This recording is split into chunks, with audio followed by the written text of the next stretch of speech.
여러분 창세기 우리 지난주에 창세기 3장을 가지고 은혜를 나눴습니다. 거기에는 상당히 어려운 그 주제들이 있죠. 하나님께서 명령하신 이 에덴 동산에 있는 모든 나무에서 나는 그 실과는 너희 마음대로 먹어도 좋으나 이 선악과만큼은 먹지 마라. 그것을 먹는 날에는 반드시 죽으리라. 이렇게 명령하셨어요. 그런데 이제 인간의 연약함으로 인해서 뱀의 유혹을 받고 사탄의 유혹으로 아담과 이브는 하나님 앞에 범죄하고 말았습니다. 그래서 숨었어요. 그 선악과를 먹자마자 눈이 밝아지고 자기들이 벗고 있다는 것, 수치를 깨닫기 시작했어요.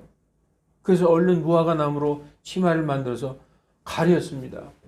하나님이 아담아 내가 어디 있느냐? 네, 제가 벌거벗었으므로 두려워서 숨었나이다. 두려움도 알게 되고 수치도 알게 되고 갑자기 두려움에 밀려왔어요. 하나님께서 하시는 말씀이 내가 벌거벗은 것을 누가 너에게 가르쳐 주었느냐? 내가 선악과를 먹었음이 분명하구나. 이렇게 해서 하나님이 그들에게 저주를 내리셨어요. 뱀에게 저주 내리고 여자에게, 남자에게, 땅도 저주하고 모든 창조세계가 저주를 받았습니다. 그러면서 하나님께서 짐승의 가죽으로 옷을 만들어 입히셨다. 짐승의 가죽으로 옷을 만들어 입히셨다는 것은 하나님이 그들을 버리시지 않았다는 거예요. 버리시지 않았기 때문에 다시 나올 수 있는 어떤 하나의 방법을 가르쳐 주신 거예요. 너희가 전과 같이 나와 똑같이 동행하고 이 에덴 동산에서 살 수는 없을 것이다. 왜냐? 너희가 범죄했으니까. 그래서 하나님의 에덴 동산에서 쫓아내셨죠. 그러나 너희가 언제든지 내게 나올 때는 이런 방법으로 나와라 하고 시청각 교육을 해 주신 거예요. 짐승을 잡아서 이 짐승의 피로 너희 죄를 덮고 그래서 속죄한 다음에 이제 너희는 죄를 지은 몸이고 죄 아래에 있는 전하고 틀린 것, 전의 상황하고 전혀 틀린 것입니다. 전에는 죄가 뭔지도 몰랐고 죽음이 뭔지도 몰랐고 생각조차 해본 적도 없어요. 전혀 몰랐었어요. 그랬는데 이제는 상황이 다르죠. 죄를 짓고 하나님에게 저주받은 육체, 반드시 죽을 육체를 가지고 이제부터 하나님을 만날 때는 하나님에게 나오기 전에 반드시 속죄를 해야 되는 것입니다. 왜냐? 하나님의 속성은 죄와 함께 하실 수가 없어요. 죄와 함께 하실 수가 없는 하나님이시기 때문에 하나님 앞에 나올 때는 죄를 씻고 정결하게 된 상태에서 하나님 앞에 나올 수 있는 그 방법을 가르쳐 주신 것입니다. 짐승의 피로 죄를 씻고 속죄를 받은 다음에 죄를 용서를 받은 다음에 그 다음에 내게 나오너라 라고 하나님이 가르쳐 주신 거예요. 성경에는 나와 있지만 우리는 알 수 있습니다. 여러분, 아담과 이브가 에덴 동산에 살 때 그들은 죄가 뭔지 죽음이 뭔지 전혀 몰랐다고 말씀드렸죠. 만약에 우리가 아담과 이브라면은 에덴 동산 한가운데 있는 생명나무하고 선악나무 중에서 뭘 먼저 따먹었을까요? 여러분이 아담이나 이브라고 생각해 보세요. 에덴 동산 한 중간에 생명나무도 있고 선악나무도 있어요. 뭘 먼저 따먹었겠어요? 저 같으면 생명나무 먼저 따먹죠. 왜냐? 생명나무를 따먹으면 영원히 안 죽는 거예요. 영원히 안 죽는 생명나무를 먼저 따먹고 그 다음에 선악나무를 따먹든지 일단 생명나무를 먼저 일단 영생을 확보해야 되잖아요. 그런데 그때는 생명나무가 아담과 이브에겐 전혀 중요하지 않았어요. 왜냐? 죽는다는 걸 몰랐기 때문에. 여러분 만약에 한번 생각해 보십시오. 이 세상에 공기가 없으면 어떨까? 에이 그건 말도 안 되지. 공기가 없으면 뭐 5분 내로 다 죽는 거지. 공기가 없다는 거 생각해 본 적이 없죠.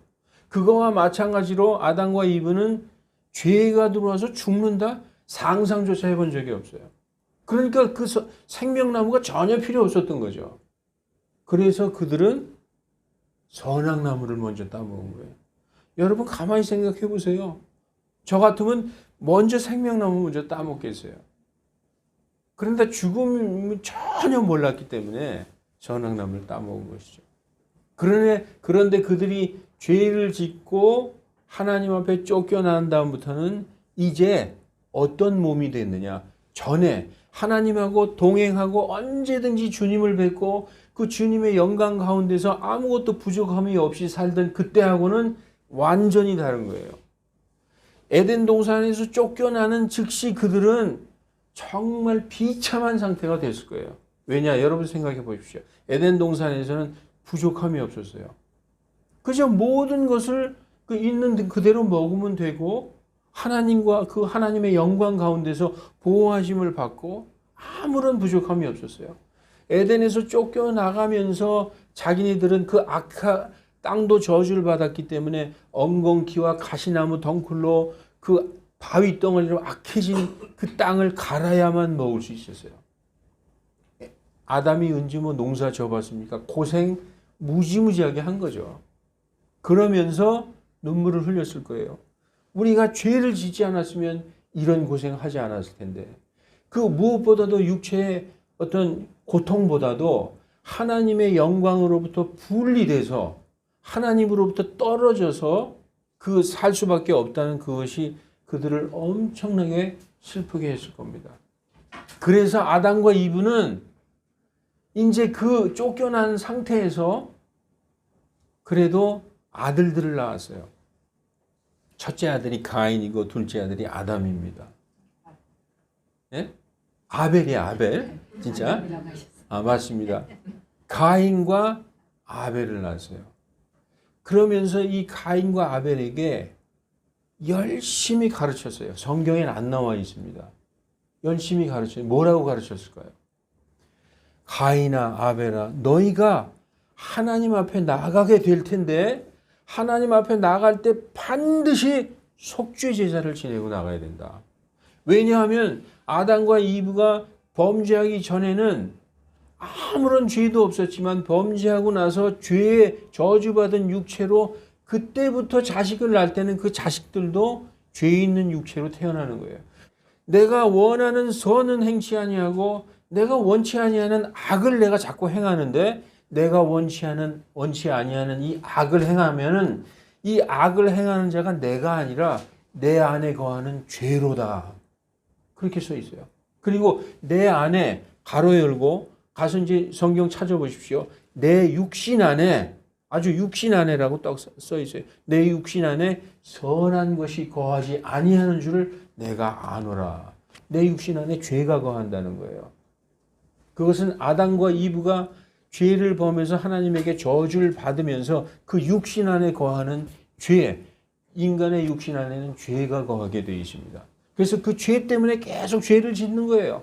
죄를 지을 수밖에 없는 그 죄의 속성의 그 옷을 입었다. 육신이 되었다는 것이죠. 그 낳은 아들들이 창세기 5장 3절에 보면 뭐라고 써 있느냐 하면 아담이 아들들을 낳았는데 자기 형상과 자기 모양에 따라 아들들을 낳았다라고 써 있어요. 그런데 여러분 아담은 하나님이 아담을 지으실 때 하나님의 형상과 하나님의 모양대로 아담을 창조하셨죠. 그런데 아담은 자기가 타락한 이후에 죄 지은 이후에 자기의 모양과 자기의 형상을 따라 자식들을 낳았어요. 역시 죄가 거하는 몸을 입은 자식들을 낳았어요. 그렇기 때문에 하나님에게 나갈 때는 반드시 속죄 제사를 지내고 나가야 되는 거예요. 그 속죄 제사는 어떻게 지내야 되느냐? 반드시 피로 지내야 되는 거예요. 짐승을 바쳐서 짐승의 피로 속죄, 피가 우리의 죄를 씻어주기 때문에 피의 제사를 드려야 되는 것입니다. 성경에 이렇게 써 있습니다. 레위기 17장 11절. 여러분 이 말씀 많이 들어보셨을 거예요. 제가 인용을 많이 해서. 레위기 17장 11절에 이는 육체의 생명이 피에 있기 때문이니라. 내가 이 피를 너에게 주어 제단 위에 뿌려 너희 혼을 위해 속죄하게 하였나니 피가 혼을 속죄하느니라. 혼은 뭐라고 그랬어요? 우리 내면 속사람이라고 그랬죠. 우리는 이 육신이 겉사람이고 우리 속사람 마음 이 혼이 안에 있는 우리 자신이라고 그러죠. 우리의 육신은 우리 속사람에게 이렇게 옷을 입고 있는 거예요. 우리 속사람이 죄를 지으면 우리의 혼이 더러워지는데 우리의 혼을 깨끗하게 하는 것은 피라는 거예요. 피. 그래서 피로 혼을 속죄하는 것이죠. 그리고 히브리서 9장 22절에도 율법에 따라 거의 모든 것이 피로서 깨끗하게 되나니 피 흘림이 없은즉 사면이 없느니라. 여러분 여기서 뭐가 생각나십니까? 갈보리 언덕에서 우리의 죄 때문에 우리 대신 내가 죽어야 될 걸 나 대신에 십자가에 달려서 피를 흘리신 그 피로 우리가 용서를 받았다. 예수 그리스도의 보혈로 우리의 죄를 씻김을 받았다. 이 생각이 떠오르죠. 이거를 창세기에서부터 가르쳐주고 있는 거예요. 하나님께서. 그래서 아담과 이브는 자기의 사랑하는 아들들에게 하나님에게 나갈 땐 반드시 짐승의 피로 속죄 제사를 드리고 하나님에게 나가야 된다. 그래서 그 두 아들들에게 귀가 따가울 정도로 가르쳤어요. 왜냐? 자기들이 하나님의 말씀에 불순종해서 지금 이런 상황에서 정말 땅을 갈고 죽을 수밖에 없는 몸이 된 것을 후회하고 회개하면서 아이들에게 철저히 가르쳤어요. 그런데 아벨은 그냥 아버지 어머니가 가르쳐 준 대로 하나님에게 나갈 땐 속죄 제사를 먼저 드리라고 그랬지. 양의 첫 새끼 중에서 가지고 나가고 양을 죽여서 그 기름들을 드렸다고 오늘 본문에 써 있어요. 기름들을 드렸다는 것은 속죄 제사를 드렸다는 거예요. 이 기름은 죄를 상징합니다. 우리가 레위기를 보면 레위기 1장에 이 제사의 가장 기본이 되는 번제 제사가 나와요. 번제 제사. 번자는 태울 번자예요. 태울 번자. 태워서 하나님에게 드리는 거. 이 번제 제사는 짐승을 전체를 태워서 드리는 거예요. 머리끝부터 발끝까지, 가죽까지, 심지어 똥까지 태워서 제단 위에 태워서 드리는 제사를 번제 제사라고 그럽니다. 그건 뭘 의미하느냐? 완전한 희생, 완전한 헌신, 하나님 앞에 완전 100%를 다 드린다는 그 번제 제사를 의미하는 건데 레위기 4장에 보면 속죄 제사가 나옵니다. 속죄 제사는 짐승을 죽여서 그 창자에 붙은 기름들과 그 콩팥과 허리 둘레에 있는 기름들 그리고 간에 붙은 기름 껍질들을 그것을 가지고 제단 위에 태우는 거예요. 기름을 태워서 드리는 거예요. 이게 뭐냐면 속죄 제사예요. 지금 하나님 아벨이 드린 제사는 하나님께 속죄 제사를 드렸어요. 짐승을 죽여서 짐승의 피와 그 기름을 태워서 드리는 속죄 제사를 드렸어요. 그런데 가인은 어떻게 생각했을까요? 어머니 아버지는 자꾸 속죄 제사 짐승의 피를 드리라고 그러는데 아니야. 내가 기가 막힌 걸 한번 드릴 거야. 하나님을 한번 감동시켜 봐야 되겠어. 내가 정말 좋은 걸 한번 드려볼게. 그래서 땅을 갈면서부터 내가 이걸 여러분 오히려 양을 죽여서 하나님께 드리는 것보다 1년 내내 농사 지어서 얼굴에 땀을 흘려서 그걸 수확해서 하나님께 드린다는 게 얼마나 숭고해 보입니까? 저 옛날에 성경을 읽을 때 그 농산물로 그 열매를 수확하는 그 농부의 심정으로 하나님께 좋은 열매를 드렸다. 이게 또 하나님이 기뻐하시지 않을까? 하나님이 기뻐하시는 것은 하나님이 시키는 대로, 하나님이 원하는 대로, 하나님이 명령하신 그 말씀 그대로 순종하는 것이 하나님이 가장 기뻐하는 거예요. 그러니까 아담과 이브에게 너희들이 나에게 나올 땐 이 속죄 제사를 반드시 드리고 나와라 하는 그 말씀 그대로 해야 되는데 이 가인은 아니야. 그거 말고 내 생각대로, 내 방식대로, 나의 노하우로 그리고 나의 이 통찰력과 나의 센스로 무지하게 좋은 걸 한번 드릴 거야. 하나님이 너무 좋아하실 거야. 이게 뭐냐? 이게 바로 인본주의적인 인간의 생각을 하나님의 말씀보다, 하나님의 명령보다 인간의 생각대로 이것이 더 좋은 것일 거야 라고 나오는 거예요. 지금 여기에서 보면 이 세상에 믿지 않는 사람들과 믿는 사람 똑같은 사람이에요. 우리하고 똑같이 생겼어요. 눈 두 개, 코 하나, 입 있고 팔다리 있는 사람들 중에서 너는 교회 다니고 하나님 믿어. 나는 내 방식대로 선하게 살 거야. 나는 착하게 살 거야. 양심적으로 살고 정말 내가 가난한 자를 도우면서 그리고 하늘을 우러러 부끄러움 한 점 없이 내 양심대로 살 거야. 그렇게 사는 사람들 많아요. 똑똑하고 아주 지혜 있고 그런 사람 중에서도 그런 사람이 많이 있습니다. 근데 그 사람들이 하나님을 모를까요?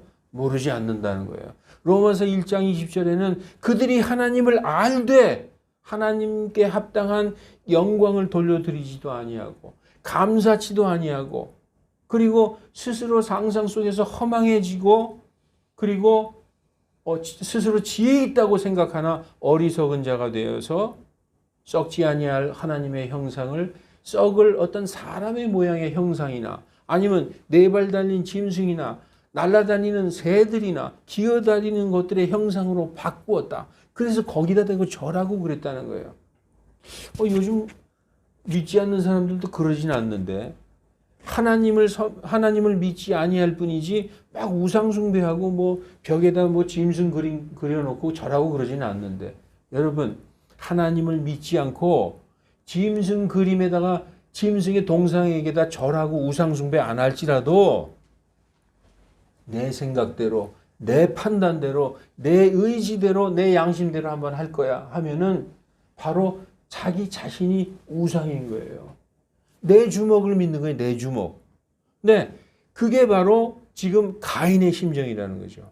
인본주의적인 그런 심정으로 자기 뜻대로 열심히 해서 하나님께 드렸어요. 아벨은 간단하게 했어요. 그냥 아버지 어머니가 시키는 대로 양의 새끼와 기름을 드렸고 가인은 땅에 농사를 져서 열매를 드렸어요. 가인은 자신이 있었어요. 왜냐? 자기의 최선을 다했기 때문에. 그런데 성경 뭐라고 써 있어요? 아벨과 그의 헌물은 받으시고 가인과 그의 헌물은 관심을 두지 않으셨다. 하나님이 우리가 하나님에게 뭘 드릴 때 하나님은 뭘 먼저 받으시냐? 우리를 먼저 받으시는 거예요. 내가 만약에 뭘 드렸다. 나와 내가 드린 헌물을 받으시는 겁니다. 그런데 안 받으실 때는 나도 안 받으시고 내 헌물도 안 받으시는 거예요. 지금 아벨과 아벨의 헌물은 하나님이 받으셨지만 가인과 가인의 헌물은 하나님이 쳐다보지도 않으셨어요. 왜냐? 이것은 하나님이 원치 않는 하나님이 명령하신 말씀과는 전혀 다른 인간의 방법으로 지금 나왔던 것이죠. 하나님은 이거 원치 않는 거예요. 하나님이 원하는 건 단순해요. 단순하게 하나님이 그 말씀하시는 그대로 행하기만 하면 되는 거예요. 그대로 하면 되는 거예요. 그게 바로 믿음이라는 겁니다. 그게 바로 믿음이에요. 다른 게 믿음이 아니에요. 하나님이 말씀하셨사오니 제가 그대로 하겠나이다. 그게 바로 믿음이라는 거예요. 그래서 우리의 상상, 우리의 생각, 나의 경험, 나의 지식, 노하우 이거 다 내 던져버리라고 성경은 말씀하고 있습니다.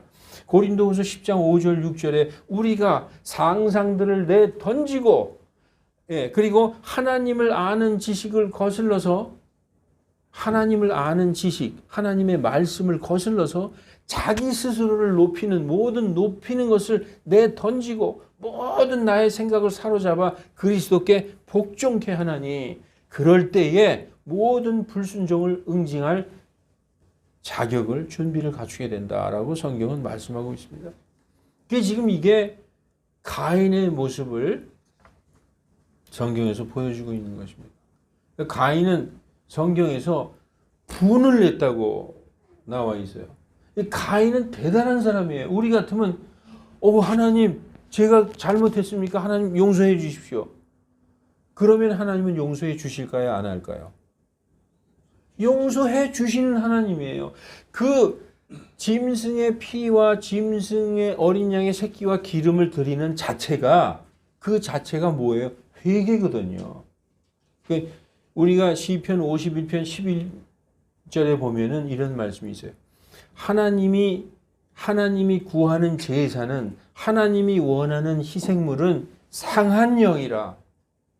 오 주여, 주께서 상한 영과 통회하는 마음을 멸시치 아니하시리라. 하나님은 있잖아요. 우리가 엄청난 죄를 지었더라도 하나님하고 무릎 꿇고 주님 앞에 눈물 흘리면서 회개하면 그거를 기쁘게 받아주신다는 거예요. 지금 아벨의 제사가 바로 그거를 예표하고 있어요.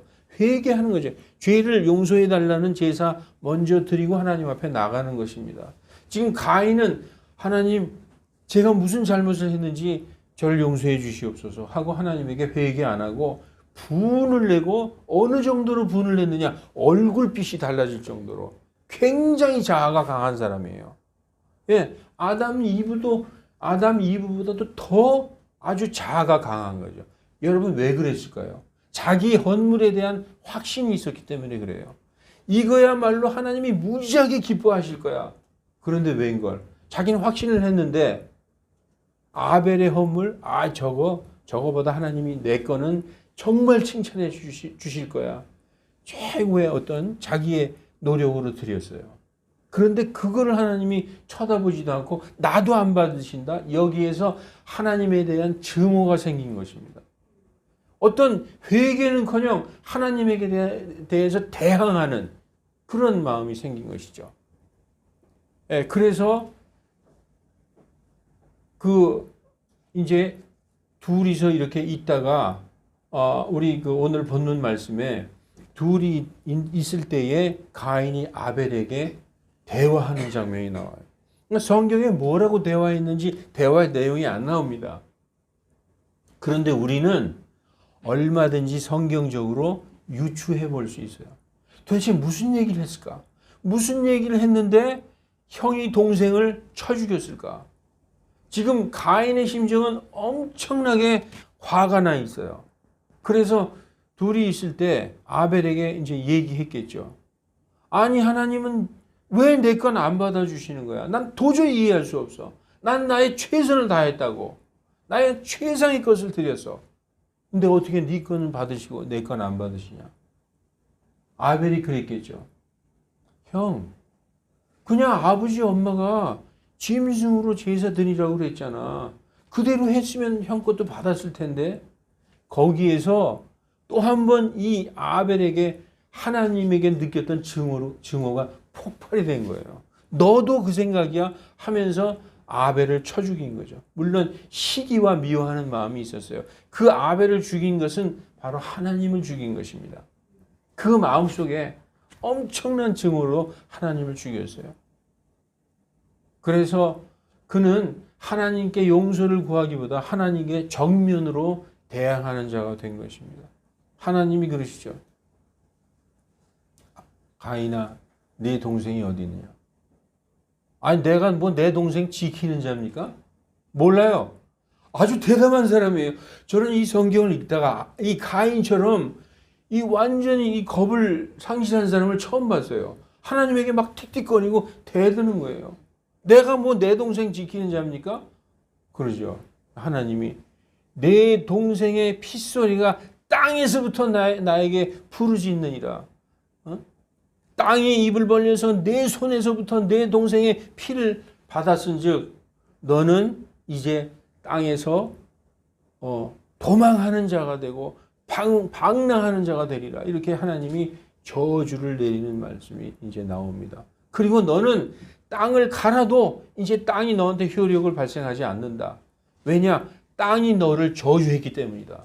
하나님이 창세기 3장에 그 뱀을 저주하고 여자를 저주하고 아담을 저주하고 땅을 저주했는데 이 저주받은 땅으로부터 가인은 또 저주를 받았어요. 저주의 저주를 받은 거죠. 그래서 가인은 이제 하나님으로부터 쫓겨나는 상황이 됐어요. 여러분, 그래서 지금 이 가인과 아벨의 얘기를 우리는 그냥 어떤 한 스토리처럼 이렇게 지나갈 수 있는데, 이 아벨의 그 희생물, 아벨이 드린 그 제물을 하나님이 뭐라고 얘기하느냐? 아벨이 한 거는 간단해요. 그냥 아담이 가르쳐 준 대로 짐승으로 제사를 지냈는데 성경은 뭐라고 얘기하느냐? 뛰어난 희생물을 드렸다. 그리고 믿음으로 드렸다.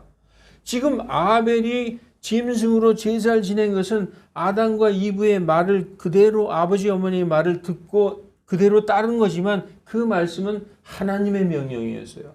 그렇기 때문에 아벨은 하나님의 명령에 그대로 순종한 거예요. 그래서 아벨은 믿음의 사람이라고 성경은 말씀하고 있습니다. 히브리서 11장 4절에 믿음으로 아벨은, 그죠? 여기 나오죠. 믿음으로 아벨은 가인보다 더욱 뛰어난 희생물, excellent sacrifice, 뛰어난 희생물을 드렸다라는 증거를 하나님으로부터 얻었다라고 말씀하고 있는 것입니다. 여러분 엄청난 거 할 생각 하지 마세요. 하나님이 말씀하신 그대로 아멘하고 그 말씀대로 걸으면 되는 거예요.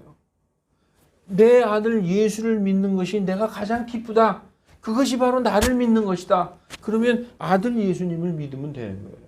그게 하나님이 가장 기뻐하는 거거든요. 하나님이 우리에게 주신 것 중에서 가장 기뻐하는 것, 하나님이 정말 기뻐서 어쩔 줄 모르는 게 뭔지 아십니까? 자기의 아들 예수 그리스도를 믿는 것.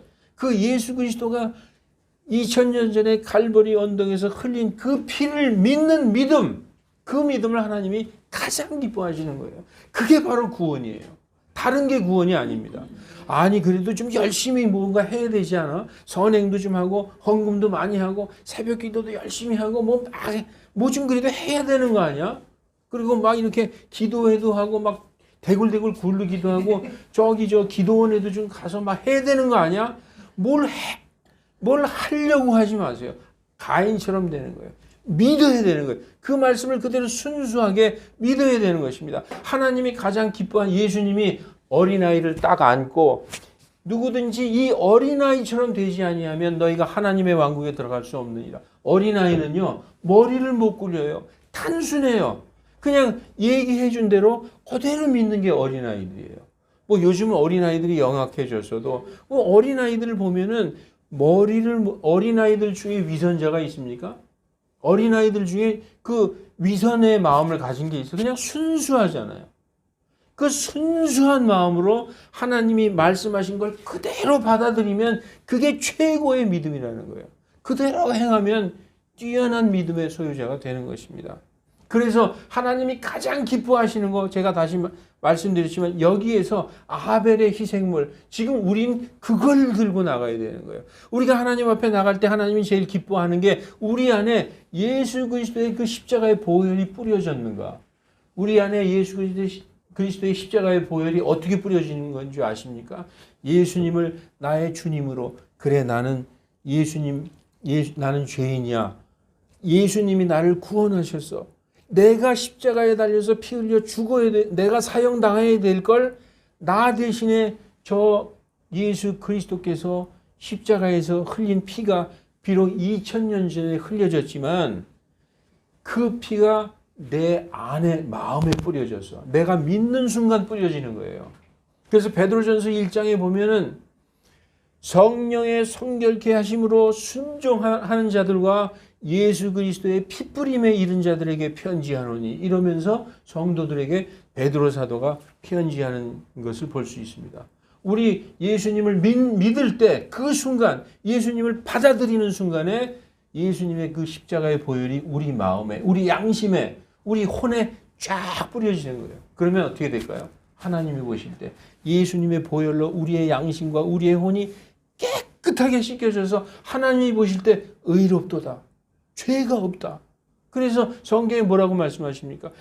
나의 의는 율법으로 말미암은 의가 아니라 예수 그리스도를 믿음으로 말미암는 의, 믿음으로 말미암아 하나님에게서 난 의다라고 사도 바울이 얘기하고 있는 것입니다. 여러분, 그래서 우리는 무엇으로 구원받았느냐? 하나님 앞에 이걸 들고 나가는 거예요. 아벨이 짐승의 피, 짐승의 기름을 들고 나갔듯이 우리 안에 예수 그리스도의 피뿌림을 가지고 하나님 앞에 나오는 것입니다. 이게 바로 예배요 경배라는 거예요.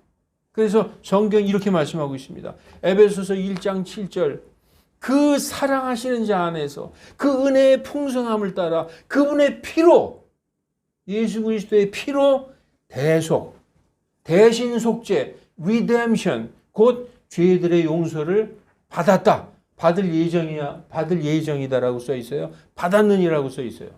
받아버렸다는 거예요. 끝났다는 거예요. 예수 그리스도를 믿고 그분을 받아들이면 그분의 보혈로 우리는 대속, 모든 죄가 속죄되고 우리는 완전히 용서받았다. 골로새서 1장 14절에서도 그 사랑하시는 자 안에서, 그 아들 안에서, 그 피로 말미암아 우리가 대속, 무엇으로 말미암아? 여기서 제일 중요한 게 그분의 피, 예수 그리스도의 보혈로 말미암아 우리가 구원받고 대속받았다. 이거 가지고 하나님 앞에 나가는 거예요. 담대하게 나가는 것입니다. 이거 잊어버리면 안 되는 거예요. 창세기에서 이 말씀을 하고 있는 것입니다. 그래서 그 예수님의 피가 어디에 뿌려졌느냐? 성경의 히브리서에서 우리의 양심에 뿌려졌다. 구약시대에는 짐승을 죽여서 그 짐승의 피, 짐승의 죄를 죄지은 죄인의 몸에 뿌렸어요. 몸에 뿌려서 그 일시적인 속죄를 했죠. 그런데 예수님의 피는 우리 양심에 뿌려졌다. 그래서 깨끗한 양심으로 하나님을 섬길 수 있게 됐노라라고 성경은 말씀하고 있습니다. 히브리서 9장 13절 14절 숫송아지와 염소의 피 그리고 암송아지의 죄를 저 죄진 부정한 자에게 뿌려 그 육체를 정결하게 하였거든. 자기의 그 영을 하나님께 드리신 그 영으로 하물며 영원한 영을 통해 자기를 점없이 하나님께 드리신 그 그리스도의 피가 어찌 너희의 죽은 양심을 죽은 행위에서 깨끗하게 하여 살아계신 하나님을 섬기게 할 수 없겠느냐. 예, 예수님의 피는 어디에 뿌려졌다고요? 우리의 양심, 우리의 혼, 우리의 마음, 우리의 속사람에게 뿌려졌다는 거예요. 하나님은 외모를 보시는 분이 아니라 중심을 보시는, 우리의 속사람을 보시는 분이 바로 하나님이에요. 그래서 하나님 앞에 딱 서면은 사람이 얼마나 멋있고 뭐 위대하고 학식이 많고 그게 아니라 우리 안에 내면의 혼을 보신다는 거예요. 그 혼에 예수 그리스도의 피가 뿌려졌느냐, 그 믿음으로 그 피가 뿌려졌느냐, 그걸 보신다는 것입니다. 그것으로 나가야 된다는 것입니다. 여러분, 그리고 우리가 이제 그래서 가인이 그렇게 하나님에게 질문합니다. 하나님, 내가 두렵습니다. 이제 하나님이 날 쫓아내시면 지면에서 내가 쫓겨 나갈 텐데, 그러면은 내가 이제 도망자가 되고 방황하는 자가 될 텐데, 모든 사람이 날 찾아서 날 죽이려 할 텐데, 하나님 두렵습니다. 그렇게 얘기했어요.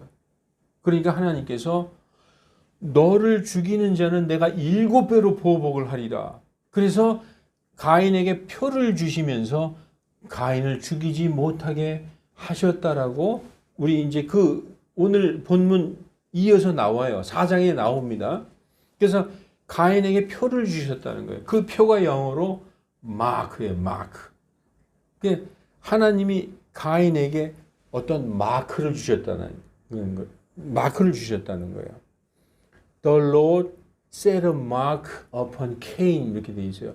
근데 여러분, 마크, 표를 주셨다는 거예요. 죽이지 못하는 표를 주셨다는 거예요. 이 표 그러면 뭔 생각이 납니까? 짐승의 표가 생각나죠. The mark of the beast. The mark of the beast. 이 짐승의 표 때문에 제가 얼마나 애를 먹었는지 몰라요. 우리 목사님은 짐승의 표, 베리칩을 짐승의 표라고 인정 안 한다. 우리 목사님 짐승의 표를 인정 안 하니까 우린 이 교회 못 나오겠다. 여러분, 짐승의 표는 예수 그리스도의 표를 갖고 있으면 짐승의 표는 무서워할 게 하나도 없어요. 예, 우리가 갈라디아서 6장 17절에 보면은 사도 바울이 내가 내 몸 안에 예수님의 표를 갖고 있다라고 써 있어요. In my body, 예, the mark of the Lord Jesus라고 써 있어요. The mark of the Lord Jesus. 여기 지금 표라는 걸 찾아보면, 마크라는 단어를 찾아보면, 하나님이 이렇게 가인에게 마크를 주셔서 어떤 표를 주셔서 그를 해치지 못하게 했다. 또 예수님의 표, 예수님 믿는 자들은 예수님의 표를 갖고 있어요. 예수 믿고 구원받은 자들의 안에는 뭐가 있느냐? 예수님의 표가 있어요. 그게 바로 하나님이 우리에게 인치신 성령님이에요. 예수님의 표를 갖고 있는 자들은 짐승의 표는 걱정을 할 것이 없어요. 짐승의 표는 받을 수가 없는 거예요. 성경을 몰라서 그래요. 여러분 요한계시록 13장 8절에 이런 말씀이 써 있습니다. 창세로부터 죽임을 당한 어린 양의 생명책에 그 이름이 기록된 모든 자들이, 땅에 거하는 모든 자들이 짐승에게 경배하리라. 그러니까 예수님의 생명책에 이름이 기록된 자들은 경배 안 한다는 거예요. 예, 짐승의 표를 받는다는 것은 짐승의 백성이 된다는 거예요. 짐승을 주로 모시고 짐승을 경배하는 자가 된다는 거예요. 그래서 짐승에게 경배하기 때문에 짐승이 자기 백성으로 표를 주는 거예요. 우리처럼 하나님의 표, 예수 그리스도의 표를 갖고 있는 자들은 예수 그리스도의 생명, 창세로부터 죽임을 당한 예수님의 생명책에 우리의 이름이 기록되어 있기 때문에 그 기록되어 있는 자들이 단 한 사람도 짐승에게 경배하는 자들은 없다는 겁니다. 예, 그렇게 해서 이 하나님이 가인을 죽이지 못하게 하셨어요. 그래가지고 가인이 이제 에덴에서 쫓겨나는 장면이 나옵니다. 여러분, 근데 거기서 한 가지 성경을 읽다가 의문이 나는 그 대목이 없었습니까? 그 질문을 많이 하는 건데, 여러분 성경 안 읽으세요? 잘? 아니, 그때 당시 세상은 창조 직후인데 사람이라고는 아담하고 이브하고 가인하고 아벨 넷밖에 없었는데 아벨은 죽었어. 그럼 요 셋밖에 없는데, 세 사람밖에 없는데 가인이 왜 모든 사람들이 나를 찾아와 나를 죽이려 죽이겠나이다. 그러면 그때 아담 이브 말고 또 사람들이 있었나? 그럼 이 성 막 뒤죽박죽 되는 거예요. 그다음부터 우리는 아담이 하나님이 창조하신 첫 번째 사람인 줄 알았는데 그게 아니라 사람들이 또 많이 있었는가? 왜냐? 모든 사람들이 나를 찾아 죽이겠나이다 이렇게 써 있어요. 여러분 이걸 아셔야 됩니다. 조그만 성경을 보면 알 수 있어요. 아담이 몇 살에 죽었죠? 930살에 죽었어요. 930살에 죽었는데 이 930살이 아담의 9대손, 아담으로부터 해서 9번째 손자 라멕이 54세일 때 아담이 죽었어요. 그러니까 아담이 언제 죽었느냐? 아담의 아들 이제 그 가인하고 아벨은 이제 빼고 아벨 대신에 셋을 낳으셨죠. 그러니까 아담, 셋, 에노스, 케난, 마할랄렐, 야렛, 에녹, 무드셀라, 라멕, 노아가 10번째 사람이에요. 그런데 노아의 아버지 라멕이 54세일 때 아담이 죽었다는 거예요. 930살로. 그러면은 성경에는 아담, 셋, 에노스 10명밖에 없었나? 그게 아니라 많은 아들을 낳았는데 지금 아담, 셋, 에노스에서 노아까지 나오는 것은 예수님의 그 계보를 잇는 의인들의 이름만 써놓은 거예요. 아담에서부터 아담은 그 셋을 아벨 대신에 하나님이 셋을 주셨는데 셋을 130살에 낳았어요. 근데 그 전에 난 아들들의 이름은 성경에 기록되지 않아요. 왜냐? 가장 중요한 이름, 예수님의 계보를 이루는 그 의로운 하나님의 아들들의 이름만 기록되어 있는 거예요.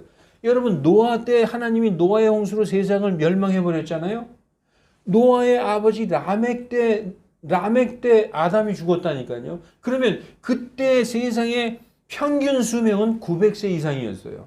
그럼 가인이 지금 하나님에게서 쫓겨나는데 내일이나 모레나 1년이나 2, 3년 내에 죽을 걸 걱정해서 많은 사람들이 날 찾아와 죽이겠나이다가 아니라 내가 300살이 됐을 때, 내가 500살이 됐을 때, 600살이 됐을 때도 누군가 날 찾아와 죽일 수 있는 거예요.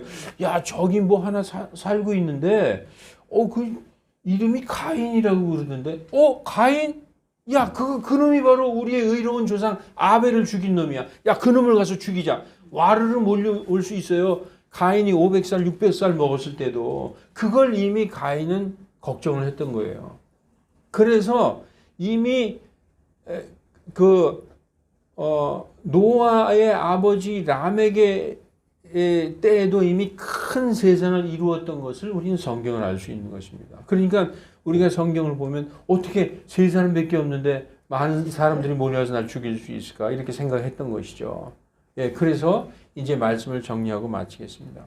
그래서 오늘은 지금 4장 전체를 보는데, 그래서 그 다음에 가인이 하나님으로부터 쫓겨나서 에덴의 동쪽에 있는 노 땅에 거했다라고 써 있어요. 에덴의 동쪽에 있는 노 땅은 죄인들의 땅입니다. 우리가 영화나 어떤 문학 작품이나 이런 데 보면 에덴의 동쪽이라고 나오죠. 죄인들의 땅, 타락한 세상, 타락한 현 세상을 상징할 때 에덴의 동쪽이라고 얘기해요. 그 가인이 이제 그 결혼을 했어요. 몇 살 때 결혼했는지 모르지만 여자를 만나서 결혼을 했어요. 아들을 낳았어요. 거기 아들 이름이 에녹이 나옵니다. 에녹은 아담의 자손인데 동명이인이에요. 에녹, 그 다음에 이랏, 무흐야헬, 무드사엘, 그 다음에 라멕이라는 이름도 동명이인이에요.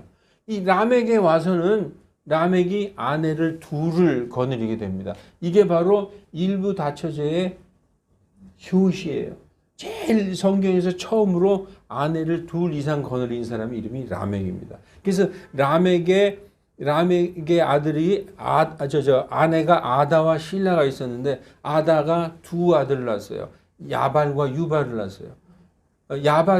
야발은 그 짐승을 가축을 치는 자의 조상이 됐고, 유발은 오르간과 하프 타는 자의 조상이 됐어요. 그리고 그 다른 아내 실라는 두발가인이라는 사람을 낳았어요. 이 두발가인은 모든 이 놋과 쇠로 이런 어떤 기계나 금속을 만드는 자의 조상이 됐어요. 그리고 나아마라는 딸을 낳았다. 이렇게 성경이 기록되어 있습니다.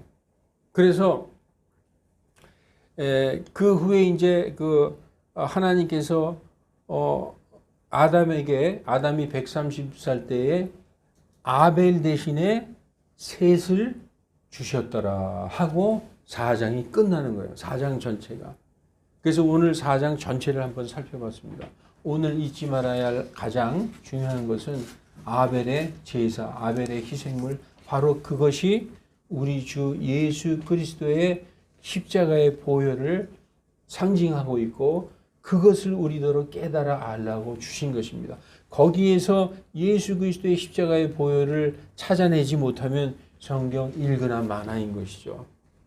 우리를 위하여 십자가에서 돌아가신, 그래서 우리를 완전히 구원하신 예수 그리스도를 항상 우리 안에 섬기고 그분을 모시고 주님 앞에 나아가는 저와 여러분이 되시기를 주 예수 그리스도 이름으로 축원합니다.